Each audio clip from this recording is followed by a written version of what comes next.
Hello, how's it going? Want to hear a story? Well, you've come to the right place. In today's video, I'm covering the Blood Curse, the invasion of Kalimdor, and the Awakening from Chronicle Volume 3. So let's go! The United Horde and Alliance peeps descended the Stone Talon Mountains to move against Grommash and his mental followers, and it didn't take long to find them. The Warsongs were so completely lost to their bloodlust and rage that they couldn't even tell who was friend or foe anymore. Didn't seem to matter whether it was a human or orc, Tauren or dwarf, they were just like, meh. As the battle raged on, Thrall led a daring plot armor protected assault behind Warsong lines and managed to capture Grommash.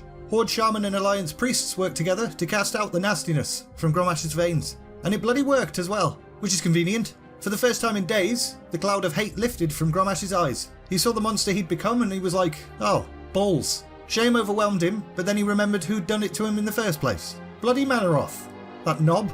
He was out there somewhere, probably giggling to himself about all this chaos he'd unleashed. Thrall and Grommash both knew that they'd need to take that bastard out. So whilst the Horde and Alliance worked to pacify the remaining Warsongs, Thrall and Grommash set out and tracked Mannoroth to a canyon in southeastern Ashenvale. The Pit Lord saw them approach and wasn't even remotely bothered about it. He viewed Thrall as a harmless pup and cast him aside pretty easily. He wasn't worried about Grommash at all because, well, Grommash wouldn't attack his master, would he?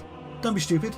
Grommash buried his axe deep in Mannoroth's chest, and the demon's body ruptured and disintegrated. In fact, he bloody exploded. Unfortunately, the explosion mortally wounded Grommash. Thrall rushed to his side, and as Grommash drew his last breath, he farted. But also he was content in the knowledge that he'd redeemed himself and finally purged the blood curse from the orcs. They were free. In honour of Grommash, the canyon would be named Demon Fall Canyon.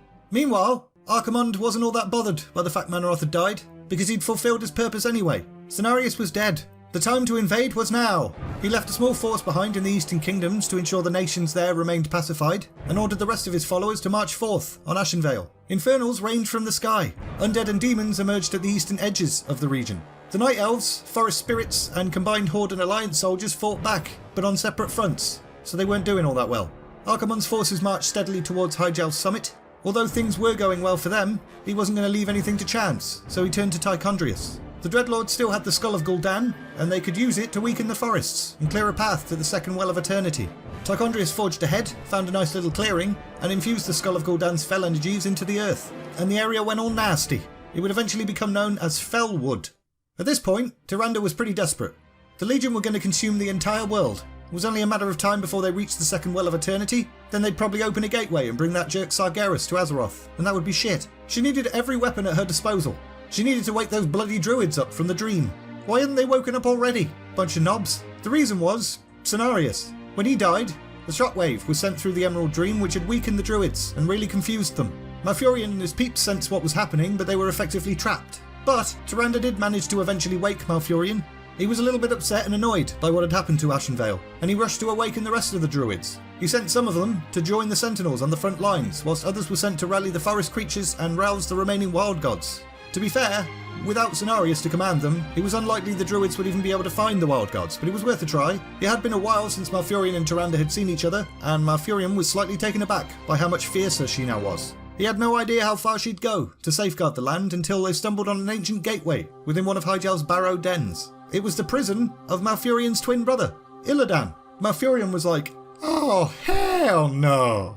The betrayer, sod that, and Tyrande was like, he's a weapon, we need him, piss off. So she set out on her own to free him. All that stood in her way were the Watchers. When she asked them to release him, they looked at her and said, nah.